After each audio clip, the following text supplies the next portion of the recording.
Happy Monday to you all. Let's go ahead and talk about the news of the day, as it were. I've also included some stuff that went on over the weekend. Didn't qualify for its own video, but I thought I'd throw it in today. Your 3 stars of the week: Elias Pettersson, thanks to his 5-point effort yesterday for the Canucks. His first star, Louis Domingue, second star, and Johnny Gaudreau's the 3rd star of the week. So sometimes that 1 5-point game, can't see that first star of the week. Good for Pettersson. And of course, there's an article on Sportsnet this morning: is Pettersson the greatest Canuck of all time? Which at the end of the article, in defense of, I believe it's an Ian McIntyre article, at the end of it says, it's a ridiculous question to ask right now, and yet they put that in at the end of the article, and the headline is he the greatest Canuck of all time? Some good clickbait.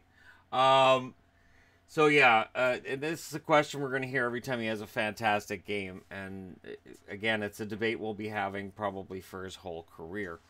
The Buffalo Sabres, these guys have held a team meeting. This is what you do when your team's on a losing streak. Sometimes it's players only, sometimes it's closed door, and you don't talk about what's said in the meeting. And it's just a sign that your team is kind of not playing well right now, and you need to sit down and really hash it out.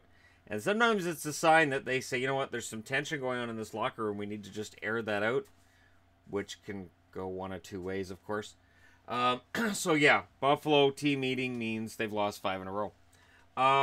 The Arizona Coyotes are not trading for a goaltender. That makes total sense, since between Kemper and Hill, they look like they're okay right now. And I don't think John Chayka is planning things out for them to make the playoffs right now either. The Coyotes, without Antti Ranta, are definitely going to have a much more difficult time making it to the playoffs.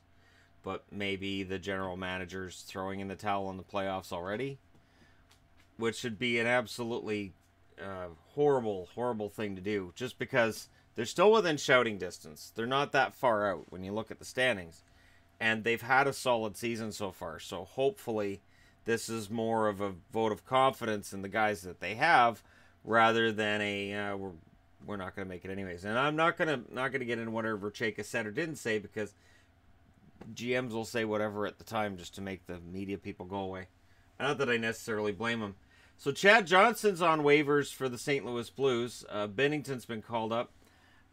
This is a sign that things are bad. Chad Johnson being waived, I don't think anybody's going to claim him. The reason being, this is 2 years in a row that he's put up mediocre stats. And at this stage of the game, I can't think of anybody where he necessarily would be an upgrade in the backup position. I guess the Flyers may take a run at him. I will admit the Philadelphia Flyers might put in a claim. That might make sense. Or potentially Carolina, because Scott Darling's been recalled with McElhinney out with a lower body injury. So if this is going to be for an extended period of time, I could see Johnson going to Carolina. But Philly's the one that makes the most sense to me, because Philly's always getting a new goalie.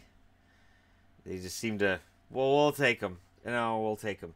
You know, Shannon did that series this summer on us not being the goalie graveyard. We'll show him a goalie graveyard.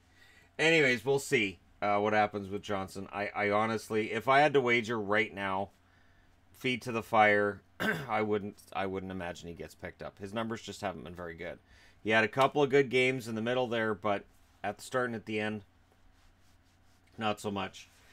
Speaking of team meetings and whatnot, both Drew Doughty and Vlad Tarasenko have been quoted in the media over the weekend about their teams not playing well. And in LA, it's a lack of effort. Tarasenko, we should be ashamed of ourselves and what we've done this season. The problem being this, I know in the case of Tarasenko, I know there are Blues fans that are not happy with his effort level and with his play. I'm not sure with the Kings fans how they feel about Doughty. Doughty's time on ice is generally towards the top of the league. His average time per game is usually at or near the top every game. So Doughty's on the ice a lot. So he's going to take his share of blame for this. But again, when a guy comes out publicly and says what we can see on TV every night, does that help the team, hinder the team? Are they trying to shame their teammates into playing better?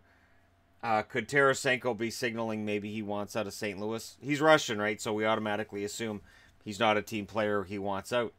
It seems to be the case anyways. But yeah, it'll be interesting to see what happens with those two teams, because St. Louis was supposed to be a lot better than this.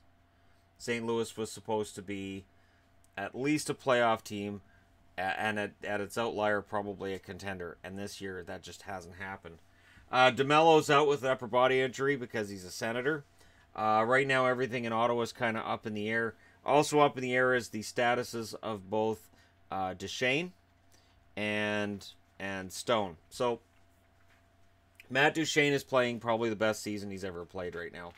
He's out injured right now for the Senators, but he's having probably his best season ever when he's in the lineup. And so, odds are he probably wants to stay in Ottawa because he's playing really well there. He can probably maximize his money there. But it'll be interesting to see what happens with him and with Stone. I haven't heard as much from Stone about how happy he is to be playing in Ottawa. I'm not trying to say he wants out, because Stone seems like a very soft-spoken kind of guy. He doesn't seem like the kind that's going to say much anyways. Duchesne's not exactly known for being soft-spoken.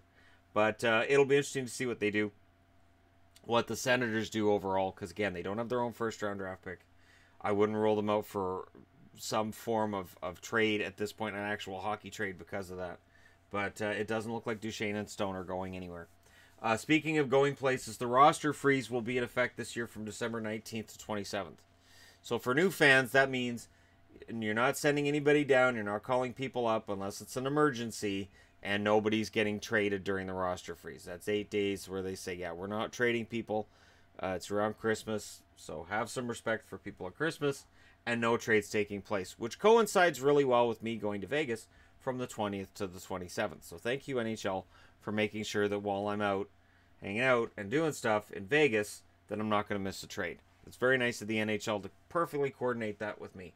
February 25th is the NHL's trade deadline, 77 days away. So we are less than 3 months from the actual trade deadline.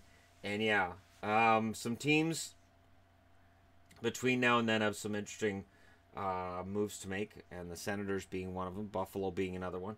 Do you see yourself as a contender if you're Buffalo, and are you willing to get rentals and make some big moves in order to more solidify your spot as a contending team? So that'll be interesting.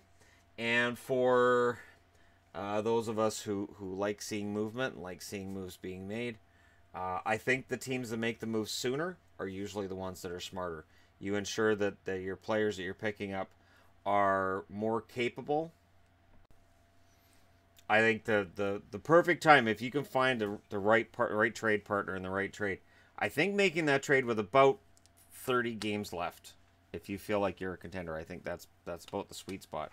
Because we'll see guys go into a situation where they've got 17, 18 games left, and by the time they get into the swing of it, it might be 3 weeks later, and at that point, your team may have dropped a couple of spots in the standings. Things happen. So hopefully we'll see some movement between now and December 19th.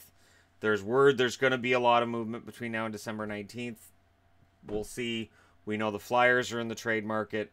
We know that Arizona isn't for a goaltender, but I think Arizona might be for other moves. We've seen John Chayka not scared to make moves up front.